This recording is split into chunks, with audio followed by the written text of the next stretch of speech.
The Other Side by Jacqueline Woodson, illustrations by E.B. Lewis.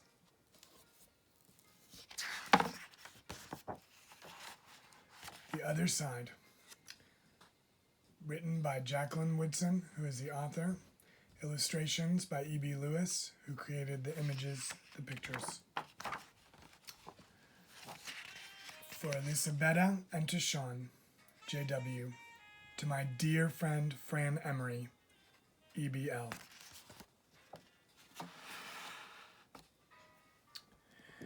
The summer the fence that stretched through our town seemed bigger. We lived in a yellow house on one side of it. White people lived on the other. And Mama said, "Don't climb over that fence when you play." She said it wasn't safe.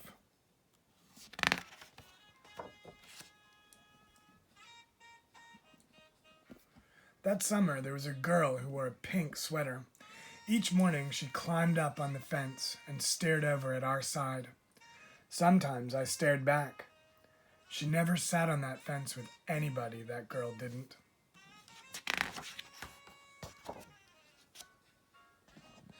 Once, when we were jumping rope, she asked if she could play, and my friend Sandra said no, without even asking the rest of us. I don't know what I would have said. Maybe yes, maybe no.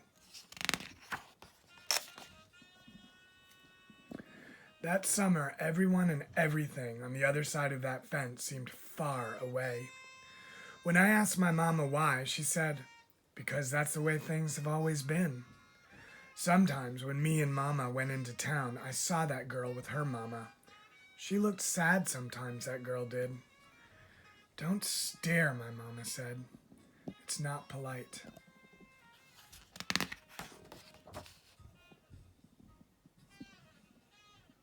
It rained a lot that summer. On rainy days, that girl sat on the fence in a raincoat. She let herself get all wet and acted like she didn't even care. Sometimes I saw her dancing around in puddles, splashing and laughing.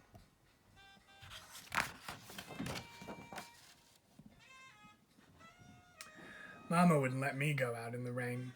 "That's why I bought you rainy day toys," my mama said. "You stay inside here where it's warm and safe and dry."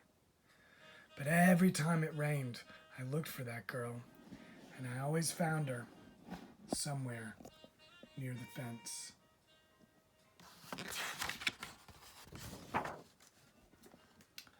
Someplace in the middle of summer, the rain stopped. When I walked outside, the grass was damp. The sun was already high and up in the sky, and I stood there with my hands in the air. I felt brave that day. I felt free.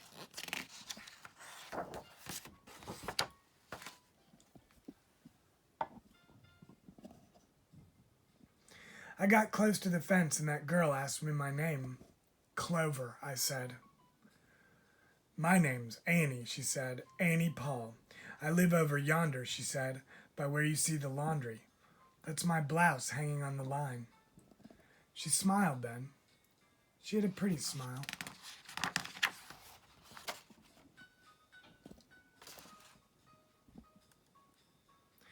And then I smiled, and we stood there, looking at each other and smiling. "It's nice up on this fence," Annie said. "You can see all over." I ran my hand along the fence. I reached up and touched the top of it. "A fence like this was made for sitting on," Annie said. She looked at me sideways.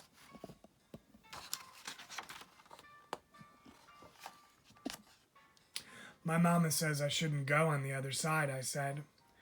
"My mama says the same thing, but she never said nothing about sitting on it." "Neither did mine," I say.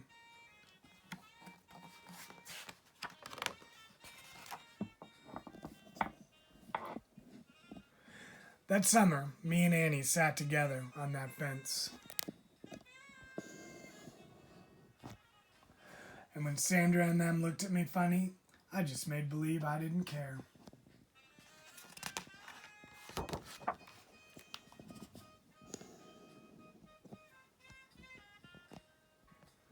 Some mornings my mama watched us. I waited for her to tell me to get down from that fence before I break my neck or something, but she never did. "I see you made a new friend," she said one morning, and I nodded, and Mama smiled.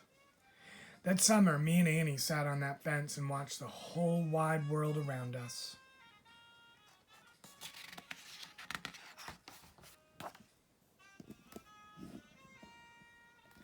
One day, Sandra and them were jumping rope near the fence, and we asked if we could play. "I don't care," Sandra said. And when we jumped, Sandra and me were partners, the way we used to be.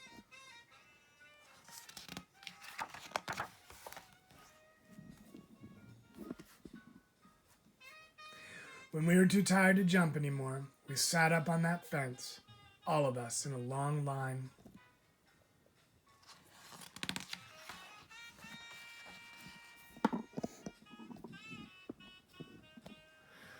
"Someday, somebody's going to come along and knock this old fence down," Annie said. And I nodded. "Yeah," I said. "Someday."